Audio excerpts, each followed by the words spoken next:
Where's the kitty? Look, we're trying to go back home for dinner. Oh, here. I come out here.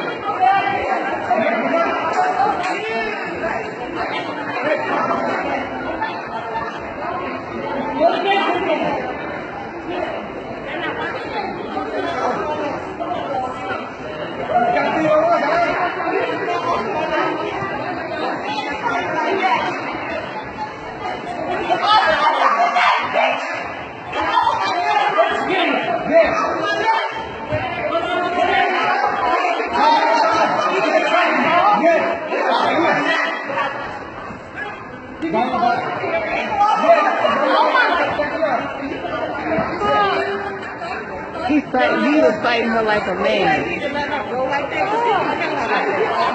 Get off her, tell him get off of her neck. Get off of her neck. He's holding her neck down. He can snap her neck and kill her.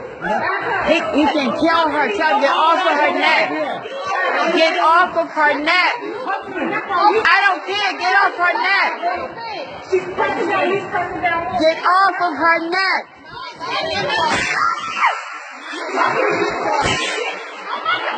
Kill yourself, girl. Kill him.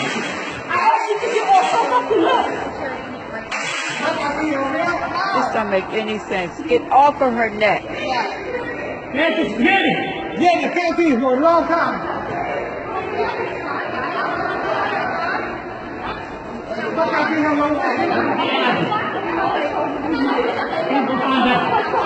Find out.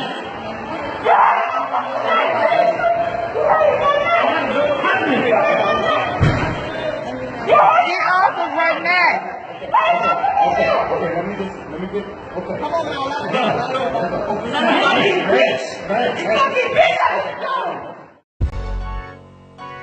Umbrella. She's up. Whole nother level of shit you can't even understand. What is good, my people? We are live, back again with another episode of The Forecast. Now, to be honest, there are times I feel like the only thing that can help our community is total destruction. But we have to realize we have already been completely destroyed. Our minds have been destroyed. Our history, our legacy, everything has been destroyed already. Now, the only difference is today we have the illusion of inclusion. And it seems impossible that our people will ever get on the same page. We don't even realize we're not as divided as we think we are. Generations before us came together and did what they had to do. The civil rights movement, they put their feelings aside, they put their beliefs aside and did what they had to do. Black men and black women unified in one cause. Before that, in the 1900s, the 1920s, 1930s, we built great communities, successful, wealthy communities, because they had no other choice but to stick together. They faced so much hatred that they didn't even accept black people's money back then. So they had to spend money with themselves. There were black Wall Streets all over the country. The difference between us and them is they knew what the deal was. And honestly, that's one of the best things about Trump being elected. Now we have no other choice but to wake up and do what we gotta do. He makes it easy to see what the deal really is. But for the entire history of this country, for the last 400 years, it has always been this way. So now to stop the opioid epidemic that's going on in America right now, now Donald Trump wants to call for the death penalty for drug dealers. Every day, 116 Americans die from an opioid-related overdose. In New Hampshire, the overdose really death rate. I mean, can you believe this? The death rate is double the national average. It's got difficulties like people wouldn't believe. Defeating this epidemic will require the commitment of every state, local, and federal agency. Failure is not an option. Addiction is not our future. We will liberate our country from this crisis. Never been like this. hundreds of years, never been like this. And we will raise a drug-free generation of American children. Last October, we declared the opioid crisis a public health emergency. Should have been done a long time before. Since then, we've worked with Congress to ensure at least $6 billion additional dollars going through right now in new funding in 2018 and 2019 to combat the opioid crisis, and we will be spending the most money ever on the opioid crisis.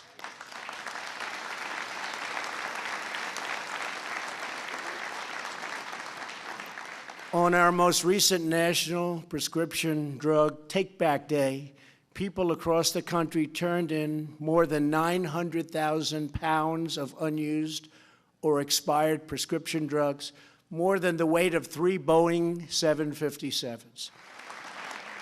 Here in New Hampshire, I applaud all of the drug enforcement agents and law enforcement officers who recently coordinated Operation Granite Shield, an 18-hour enforcement action targeting drug traffickers that resulted in the arrest of 151 people. These are terrible people, and we have to get tough on those people, because we can have all the blue ribbon committees we want, but if we don't get tough on the drug dealers, we're wasting our time. Just remember that. We're wasting our time. And that toughness includes the death penalty.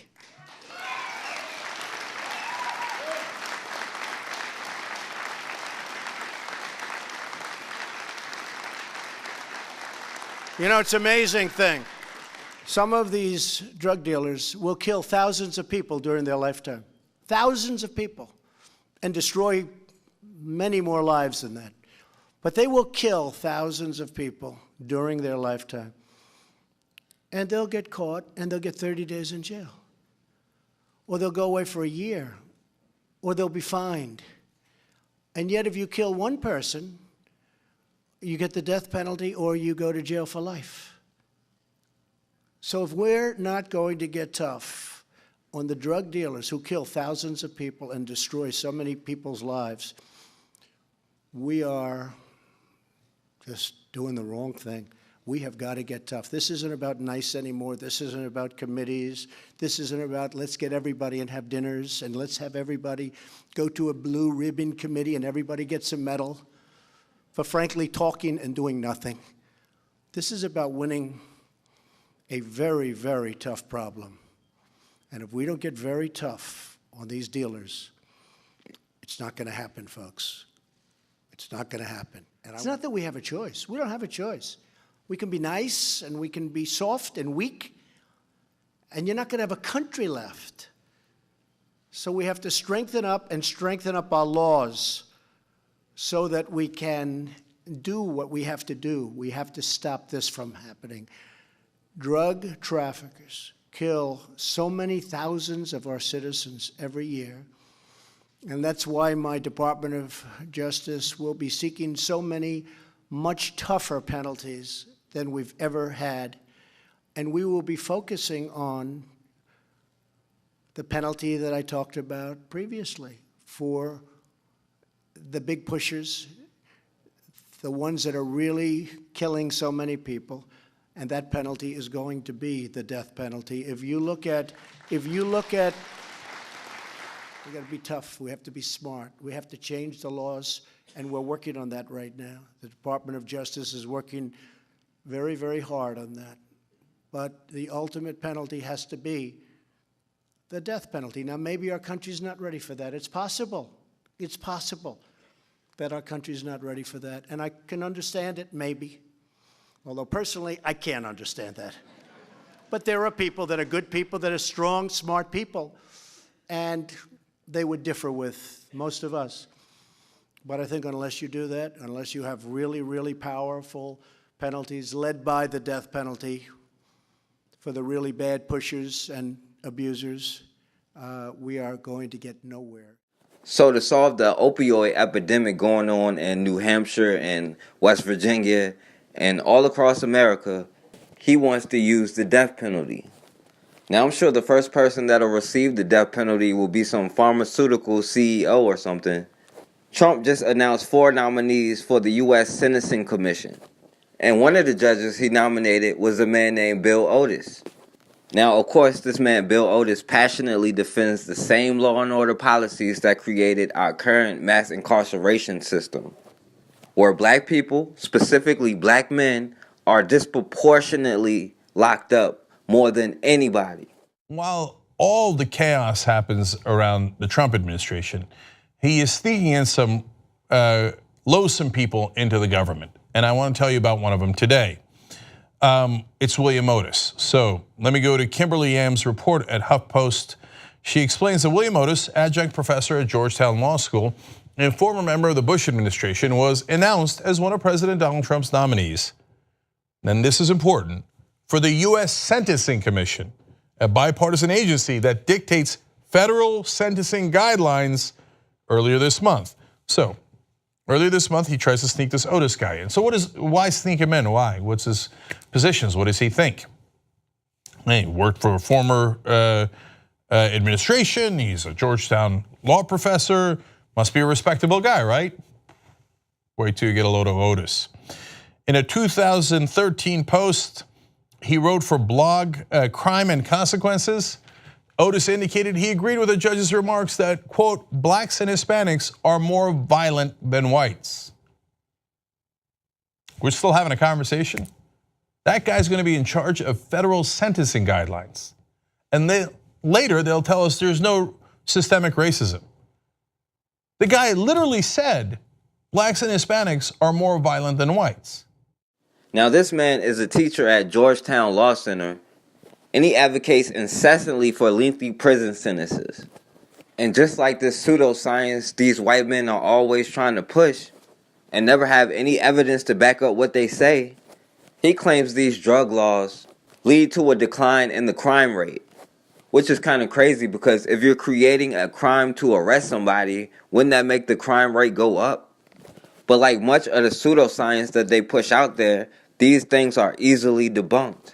This man, Bill Otis, said, to avoid longer sentences, criminals should consider quitting the smack business and get a normal job like everybody else. This man calls Black Lives Matter, as well as any intellectuals or academics who support it. He said they are the America Stinks crowd and blames them for a cultural rot impersonating advanced thinking. This man is talking about advanced thinking while he said that blacks and Latinos are more violent than white people. But we aren't the ones that tried to commit genocide on like 5 groups of people or drop nuclear bombs on anybody. But they have always called us the violent ones. During slavery, they called us the violent ones. They said we were crazy if we wanted to run away. And they were taming savages. They've been saying these kind of things for so long, they really believe it themselves. But the truth is, if we were as violent as they say we were, we wouldn't be in this situation in the first place. And while they call us violent, they are on the attack right now. They are using white terrorism right now to start war. And this isn't starting war, because we have to realize we've been in war for the last 400 years. This ain't new. But right now, they are taking off their masks and going in to attack. All these bombs in Texas, but they can't seem to figure out where this is coming from. They can ban Muslim and African countries, but they can't do anything about this particular problem. All these school shootings going on right now. There was another high school in Maryland that just got shot up, but we're still under the illusion of inclusion. They are willing to have a civil war right now. Now, the thing is, it's hard to attack specifically black communities because of integration. There aren't no wealthy black communities like there used to be for them to burn down. And when these trolls online try to threaten you and talk about genocide, they're not joking. They're dead serious. But the thing is, they are harming each other more than anything. But the purpose is a play for power. They feel threatened. They feel like they're about to be out of power. And they are. But the point is, they respond with urgency. Now, I don't know how many times I can say we are all we got, but it's the truth. And it shouldn't take them getting violent, and it shouldn't take for it to be this much in our face for us to do something about it. We've been at war. We don't control our own food sources. We don't control our educational systems. We don't control our children's mind. Whenever we try to build an economy, it's been destroyed over and over again. It's not an accident that the mental health in the black community is what it is. Heart diseases that we shouldn't even have is the #1 killer of black women, of black people at a younger age. All because we don't even control what kind of food we have access to, and a lack of education about what food we should be eating. We have always been in a war. Maybe now that they're not hiding their hand anymore, we'll realize what's going on, and we will put aside our tribal differences and do what we gotta do. A federal judgeship is a lifetime appointment, and President Reagan has been nominating young men for these jobs, 32 to 38 years old. People who could keep the Reagan influence around for a long time. However, one of Mr. Reagan's nominees is in trouble in Washington, in trouble for saying that the NAACP is a pinko organization, and that a white civil rights attorney from his home state of Alabama is a disgrace to his race. NBC News national political correspondent Ken Bodie is in our Washington studio this morning with more on that nomination. Morning, Ken. Morning, Jane. The man who said those things and who would be a federal judge is Jeff Sessions. Part of the story of the struggle over Sessions' nomination takes place right here in Washington, in the Senate. And part takes place in the Black Belt of Alabama, where Sessions was born and where the struggle for black voting rights was waged. Let's take a look at both places. Mr. Sessions is a throwback to a shameful era, which I know both black and white Americans thought was in our past. It's inconceivable to me that a person of this attitude is qualified to be a U.S. attorney, let alone a United States federal judge. Jefferson Beauregard Sessions III. He was brought face to face with things he personally had said. For example, that the NAACP and the Civil Liberties Union are un-American organizations. These comments that you could say about a commie organization or something, I may have said something like that in a general way that probably was wrong. Also brought face to face with a Justice Department civil rights attorney who knows him well and who was asked, is Sessions a racist? I don't really know whether he is or he isn't. I probably ought to know, but I don't. I really can't say. But the would-be judge's biggest problem came in a case he prosecuted and lost, a vote fraud case involving black civil rights leaders in Perry County, Alabama. Defendants in the Perry County case were Albert and Evelyn Turner, political and civil rights leaders for more than 20 years. Albert was an aide to Martin Luther King. Their scrapbook has all the marches. This is Bloody Sunday. Albert conceived. That's him right there. Albert Turner guided the mules at Dr. King's funeral. The federal government charged the Turners with doctoring absentee ballots, vote fraud, and mail fraud. My own opinion is that the case was political. I actually don't think Jeff Sessions and them came in with an ounce of evidence. Blacks charge harassment by U.S. Attorney Jeff Sessions, noting there was no investigation of white vote fraud. The Justice Department says it had no complaints about white vote fraud. Jack Drake, a Tuscaloosa civil rights attorney, says the feds might have found plenty of white vote fraud had they looked for it. I've seen letters written by the concerned citizens of Sumter County, for example, saying, we know you don't live here anymore, but we want you to vote here. The case was tried last summer. Albert and Evelyn Turner were found not guilty.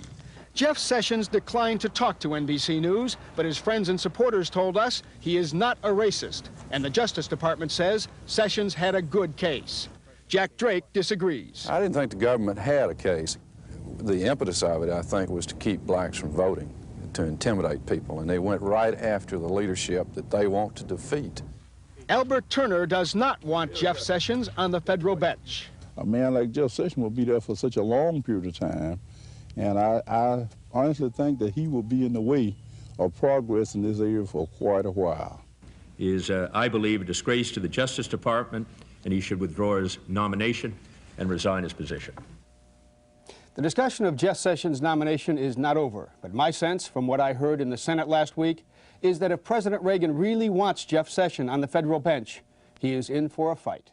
Good evening, I'm Clarice Tinsley. A Dallas County election judge was removed from his position after a racist post was discovered on his Facebook page. 43-year-old Randy Smith worked as a Democratic election judge for nearly 20 years. He supervised voting at a polling place on Election Day. Today, he was confronted by the county commissioners about the comments he made July 2015 that have since been removed. Deanne Anglin is first on Fox 4 News. Well, the code of conduct for Dallas County's election judges includes a list of standards, including moral and ethical obligations. The one highlighted here applies in this case: to treat others with respect. Dallas County elections judge Randy Smith stepped forward to face off with county commissioners over racially charged comments he posted on Facebook in 2015. Well, what did you say? So just be direct so the record will be clear. I don't even remember. I'll live it honestly. So. Okay, that's you're joking, right? No, I'm serious. I don't remember everything, honestly. One of the posts: why do people post so much crap on racial slur when 3 years ago I was stabbed and almost lost my life because of one? I know there are some good blacks, no offense to them. The county commission allowed Smith 5 minutes to address the matter. He did not deny penning the post. I was wrong, but I have deleted the account, and I am aware now of what I did wrong. So I'm asking for some lenience or like a suspension. The commission voted to remove Smith from his duties. Meantime, elections administrator Tony Pippins-Poole explains an elections judge is appointed by the political party, and the commission approves or rejects that appointment. She says their role is to oversee all aspects of a specific polling place, and a moral responsibility of the elections judge requires them to treat others with respect. We let them know this is what is expected of them. These are the calls that you can be removed from. So we give that to every judge at the beginning of their terms. So they are quite aware of what the Commissioners Court really expects of the judges in Dallas County. The Dallas County Democratic Party, which appointed Smith, issued a statement today regarding the matter. It says, Randy Smith is not someone we want representing our party. Just days after a Como 4 investigation on Seattle police featured 2 young African-American men, those men say SPD officers pulled them over at gunpoint. Was it coincidence or retaliation? That is the question the local NAACP once answered. Como 4's Tracy Vetter brought you our original investigation and is now live in the newsroom with the very latest. Tracy. Joshua Lawson and Christopher Franklin couldn't believe it the first time Seattle cops pulled them over at gunpoint, but for it to happen a second time, well, they have questions, a lot of questions, but say they can't get any answers from Seattle police. This November 2010 dashcam video shows police arresting Lawson and Franklin for assault, and the startling words of the officer after taking Franklin back to the jail. No, you're going to jail for robbery, that's all. Robbery? I'm going to make stuff up. Robbery. Here on out. During our investigation, Seattle police said the comment was inappropriate but just banter, and added the victim had identified the 2 at the scene. But in an earlier 911 call, He didn't get a good look at the other guy. the victim said he didn't get a good look, and the booking photos don't match the description of both assailants wearing jeans. Lawson and Franklin were ultimately released and never charged, but 6 days after our story aired in February, these young people were pulled over again at gunpoint, cars searched, harassed and humiliated. The details are slim. Lawson was reportedly driving a car registered to him with Franklin and 3 other friends and relatives inside. Both men say 10 to 12 police handcuffed all 5. It was unreal. It was frightening. After more than an hour, the police released them. No tickets, no charges. They've asked SPD for videos and reports from that night, but say they've received nothing. And after trying to get public records from SPD the first time around, around. This time they're not waiting. And it wasn't until Como 4 News put their weight behind us and we started interacting directly with one of the city attorneys that all of a sudden we were getting things that when I did the initial request we weren't getting. The men and their lawyers say without the police records this time, they can't tell if the police were malicious or just doing their job. It was either a horrible coincidence or, it was a horrible retaliation. The Seattle police are declining to comment as the two men have filed a claim connected to that earlier stop. But late today, the police sent me this street check report, which they shows proper police procedure was used. Lawson, Franklin, and their attorneys are just getting this report now and trying to figure out what it might mean. Chances are you may never have heard of a 3%er, and that's okay by them. They're a relatively new kind of militia group. They claim to have some 400 members in Minnesota, and they've divided the state up into 7 zones in a kind of command control structure. They say they're ready to defend us in a coming civil war. The question is, who exactly do they plan on fighting? They've always hidden in plain sight. Those who believe one day our government will go too far. Are you still a member? I have no comment about that on camera. No comment? A world where grievances and guns We will defend ourselves. go hand in hand. If there's no firearm serial number on there, it's untraceable.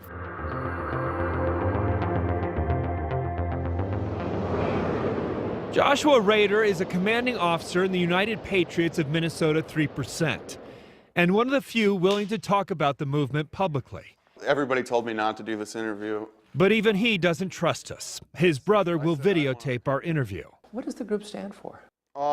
Group stands for pretty much protecting our community, protecting our gun rights, protect the Second Amendment, Constitution.